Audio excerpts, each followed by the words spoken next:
Hi guys, welcome to the channel concept clarity. आज की video में हम पढ़ेंगे साइटोस्केलेटन के बारे में। ये क्लास 11th बायोलॉजी के आपके सेल चैप्टर का पार्ट है, तो हम समझेंगे आज साइटोस्केलेटन को। चलो लेट्स बिगिन।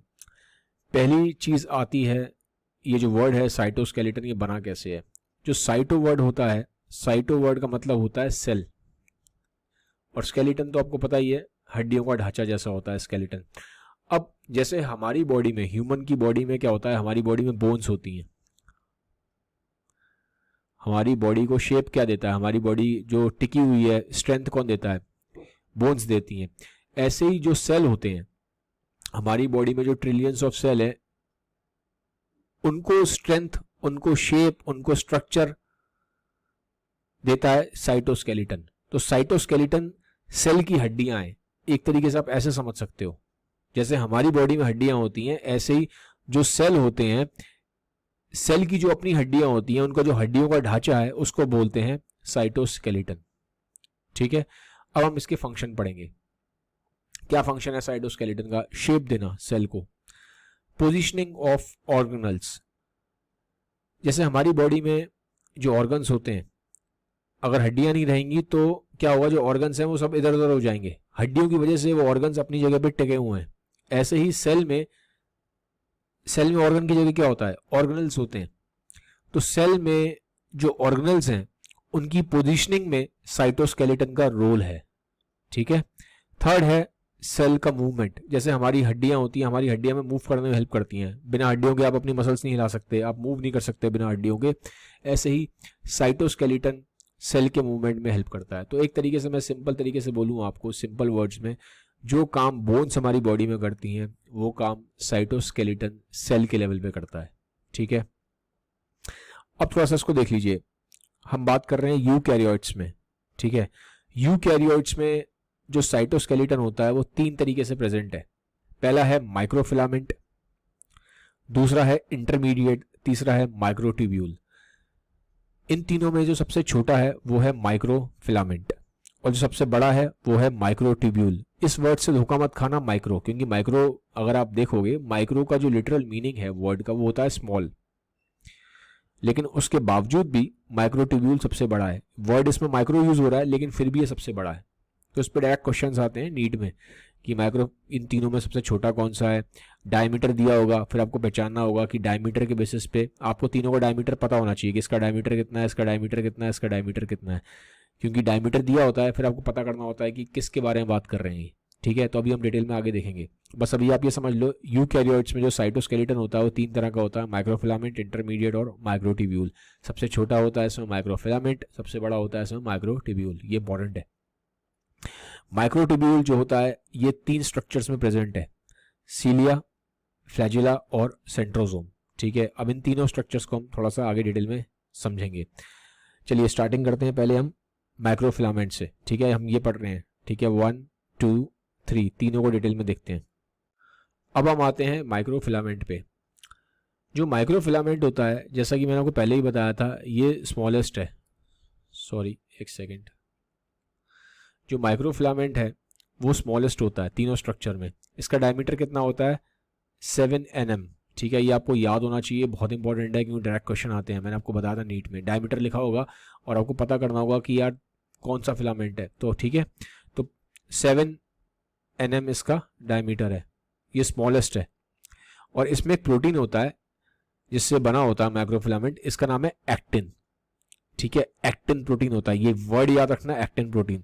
अभी जब हम आगे मसल्स पढ़ेंगे ना, मसल्स के बारे में पढ़ेंगे, मसल्स और लोकोमोशन के बारे में, तो आपको समझ में आएगा ये जो एक्टिन प्रोटीन है, ये वहां मसल्स के मूवमेंट में बहुत रोल प्ले करता है। ठीक है, तो फिलहाल के लिए बस इतना काफी है आपके लिए कि माइक्रोफिलामेंट जो होता है एक्टिन प्रोटीन से बना होता है। मैं स्ट्रक्चर दिखाता हूं आपको, माइक्रोफिलामेंट दिखता कैसे है। ये देखो आप, ये आपका पूरा एक तरह से माइक्रोफिलामेंट है, यहाँ पे एक्टिन से बना हुआ है, ये पूरा एक्टिन का प्रोटीन है जो माइक्रोफिलामेंट को बना रहा है। वापस आते हैं, फिर अब बात करते हैं सेकेंड टाइप के साइटोस्केलेटन की, जो है इंटरमीडिएट। ठीक है, जो जैसे नाम से दिखाई दे रहा है, इंटरमीडिएट ना बहुत छोटा है ना बड़ा है। ठीक है, इसका डायमीटर कितना है? 8 to 10 nm डायमीटर है इसका। ठीक है, ये बना होता है प्रोटीन से, केराटिन से। केराटिन नाम के प्रोटीन से बना होता है। केराटिन नाम का प्रोटीन देखो आप, हमारे बालों में होता है, हमारे स्किन में होता है, हमारे नेल्स में होता है। इसलिए आपने देखा होगा बहुत सारे ब्यूटी प्रोडक्ट्स आते हैं, उन ब्यूटी प्रोडक्ट्स पे लिखा होता है कि इससे आपको केराटिन मिलेगा, इससे केराटिन बढ़ जाएगा।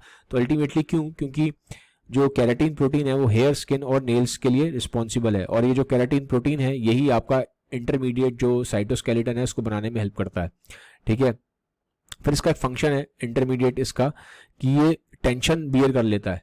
ठीक है, जो फोर्सेज हैं जो, क्योंकि देखो अल्टीमेटली एक साइटोस्केलेटन है, एक तरह की हड्डी है सेल की, तो हड्डी होगी तो हड्डी का काम क्या होता है, टेंशन को बियर करना। आप पे अगर कोई कुछ आपको मार रहा है, कुछ कर रहा है, ठीक है, किसी चीज से हिट हो रहा है, तो आपकी हड्डियों का क्या काम है, उस फोर्स को बियर कर पाना, उस टेंशन को बियर कर पाना। तो यही यहाँ पे जो इंटरमीडिएट साइटोस्केलेटन है सेल के लेवल पे करता है, ये टेंशन को बियर करता है। ठीक है, तो ये इंपॉर्टेंट पॉइंट है, पता होना चाहिए। अब ये देखो, ये इंटरमीडिएट है। ठीक है, ये केराटिन की सब यूनिट्स हैं, और ये आपका इंटरमीडिएट है। जो ये पीछे पढ़ा है मैंने आपको, इस टाइप का दिखता है कुछ। ठीक है, जब आप देखोगे माइक्रोस्कोप से तो इस तरह का दिखाई देगा कुछ। आगे बढ़ते हैं, अब हम आते हैं सबसे इंपॉर्टेंट पे। आपके साइटोस्केलेटन में सबसे इंपॉर्टेंट है, दैट इज माइक्रोट्यूब्यूल। सबसे इंपॉर्टेंट है ये। ठीक है, माइक्रोट्यूब्यूल्स का अगर हम डायमीटर की बात करें तो 25 nm के आसपास इसका डायमीटर होता है। ये बिगेस्ट है, ये भी ध्यान रखना, ये तीनों में सबसे बड़ा होता है। ठीक है, तीन कौन से, ये जो मैंने आपको बताए थे, ये देखो, ये जो तीन है, माइक्रोफिलामेंट, इंटरमीडिएट, माइक्रोट्यूब्यूल, सबसे बड़ा जो है वो माइक्रोट्यूब्यूल है। ठीक है, ये बना होता है दो कंपोनेंट से, अल्फा ट्यूबुलिन और बीटा ट्यूबुलिन। तो ये आपको इन्फॉर्मेशन के लिए पता होना चाहिए। ठीक है, दो इसके अंदर कंपोनेंट्स हैं, अल्फा ट्यूबुलिन और बीटा ट्यूबुलिन। इसका क्या काम है, क्योंकि देखो एक तरह की हड्डी है तो इसका भी वही काम है, रेजिस्ट करता है कंप्रेशन फोर्सेस को। कोई चीज अगर हमें कंप्रेस करती है तो ये इसको रेजिस्ट करता है ताकि स्ट्रक्चर बना रहे सेल का। अब ये जो माइक्रोट्यूब्यूल्स होते हैं ये आपको तीन जगह दिखाई देंगे, एक फ्लैजिला में, सीलिया में और सेंट्रोजोम्स में। फ्लैजिला, ये फ्लैजिला सीलिया अगर आपने बैक्टीरिया ठीक से पढ़ा तो आपको पता होगा बैक्टीरिया में भी होता है, लेकिन अभी हम बात कर रहे हैं यहाँ पे यूकैरियोट्स की। ठीक है, तो यूकैरियोट्स की अगर बात करेंगे तो फ्लैजिला कहाँ पे है, जैसे अगर ह्यूमंस की बात करें तो फ्लैजिला वहाँ कहाँ दिखाई देता है, स्पर्म में। स्पर्म का आपने स्ट्रक्चर देखा है, स्पर्म कुछ ऐसे इस तरीके का है। तो ये जो पीछे पूरी टेल है ये इसकी फ्लैजिला ही है, ये मूवमेंट में हेल्प करती है सेल के। ऐसे ही सीलिया कहाँ होता है, अगर हम ह्यूमंस की बात करें तो हमारे गले में जो रेस्पिरेटरी ट्रैक है वहाँ पे सीलिया के क्या होते हैं, कुछ पार्टिकल्स होते हैं, सीलिया प्रेजेंट होता है जो हेल्प करता है जो डस्ट पार्टिकल्स उनको बाहर फेंकने में। ठीक है, जैसे मैं दिखा देता हूँ आपको एग्जांपल इसका। ये देखो, ये स्पर्म है, ये पीछे पूरा क्या है, ये फ्लैजिला है। ये पूरा टेल जो है, पूरी जो स्पर्म को आगे मूवमेंट में हेल्प कर रही है, स्पर्म की मोटिलिटी में हेल्प कर रही है, ये पूरा पीछे फ्लैजिला से ही बना हुआ है स्पर्म का टेल। ऐसे ही आप देखोगे सीलिया कहाँ पे है, मैंने बोला था रेस्पिरेटरी ट्रैक में होता है, हमारी जो गर्दन है, नेक है, पूरा जो हमारा विंड पाइप है, वहाँ पे सीलिया होता है। देखो ऐसे देख रहा है, ये हेयर लाइक जैसे फर होता है ना, फर टाइप का, सोफे का फर होता है उस टाइप से, देखो ये फर टाइप का होता है। ये जो अनवांटेड पार्टिकल्स हैं चले जाते हैं आपके गले में, उसको बाहर फेंकने में हेल्प करता है, डस्ट पार्टिकल्स, इस तरह की चीज़ों को। ठीक है, तो ये यहाँ पे होता है। अब एक चीज़ और देख लो, ये दोनों का अगर आप देखोगे वैसे, ठीक है, भले ही डिफरेंसेस हैं फ्लैजिला और सीलिया में, लेकिन जो स्ट्रक्चर है इनका वो आपको एक कॉमन स्ट्रक्चर पैटर्न दिखाई देगा। कॉमन स्ट्रक्चर पैटर्न किस तरीके का, मैं आपको थोड़ा सा दिखाता हूँ इसका, कि एक सेकेंड। हाँ जी, जो फ्लैजिला है और जो सीलिया है, इनका पैटर्न होता है 9+2 पैटर्न। ये इंपॉर्टेंट है पैटर्न, ध्यान रखना। 9+2 पैटर्न कैसे होता है, ये मान लो आपका फ्लैजिला है, ठीक है, इसका हमने अंदर का स्ट्रक्चर निकाल लिया बाहर, तो ये आप देखोगे 9 होंगे ऐसे, ये बाहर इसके माइक्रोट्यूब्यूल्स होते हैं इस तरह से 9, और बीच में होते हैं 2, तो ये 9 हो गए बाहर और अंदर हो गए 2। तो ये जो फ्लैजिला और सीलिया है दोनों में ये कॉमन स्ट्रक्चर पाया जाता है, ये देख रहे हो आप, बाहर हो गए 9 के आसपास में और अंदर होते हैं 2। बाहर 9 माइक्रोट्यूब्यूल्स हैं, अंदर 2 हैं, बाहर 9 हैं, अंदर 2 हैं। तो फ्लैजिला और सीलिया में दोनों में ये कॉमन स्ट्रक्चर पाया जाता है, इसको 9+2 पैटर्न बोलते हैं। तो ये आपको पता होना चाहिए, इंपॉर्टेंट है ये। ठीक है, अब बात करते हैं, माइक्रोट्यूब्यूल्स खाली फ्लैजिला और सीलिया में नहीं होते, ये सेंट्रोजोम्स में भी होते हैं। ये चीज ध्यान रखना है, ये पॉइंट एक ध्यान रखना कि इस पे डायरेक्ट क्वेश्चन इस तरह से आता है कि जो माइक्रोट्यूब्यूल्स होते हैं वो कौन सा स्ट्रक्चर बनाते हैं। तो आपको पता होना चाहिए ये 3 स्ट्रक्चर बनाते हैं, फ्लैजिला, सीलिया सेंट्रोजोम, ये इस पे डायरेक्ट क्वेश्चन आया हुआ है कि माइक्रोट्यूब्यूल्स कौन सा स्ट्रक्चर बनाने में रिस्पॉन्सिबल है, तो इसलिए आपको एटलीस्ट ये पता होना चाहिए, ठीक है। फ्लैजिला सीलिया देख लिया, हम सेंट्रोजोम देख लेते हैं। ये देखो थोड़ा सा माइक्रोट्यूब्यूल कुछ इस तरह का दिखाई देता है, ये मैंने स्ट्रक्चर लिया, ये माइक्रोट्यूब्यूल कुछ इस तरह का दिखाई देता है। मैंने बोला था ना अल्फा ट्यूबुलिन और बीटा ट्यूबुलिन से बना होता है, ये देखो ये वाला point, alpha tubulin beta tubulin. तो ये यहाँ पे देखो ये माइक्रोट्यूब्यूल है, ये थोड़ा इसमें इस तरह से अल्फा और बीटा ट्यूबुलिन होते हैं, ठीक है। ये सिर्फ एक आइडिया देने के लिए। अब देखो ये सेंट्रोजोम की बात कर रहे हैं हम यहाँ पे, ठीक है, एक सेकेंड। अब हम बात करेंगे यहाँ पे सेंट्रोजोम की, क्योंकि सेंट्रोजोम जो होता है वो भी माइक्रोट्यूब्यूल से बना हुआ है, ठीक है। सेंट्रोजोम होता क्या है, ये पूरा जो स्ट्रक्चर है ये सेंट्रोजोम है।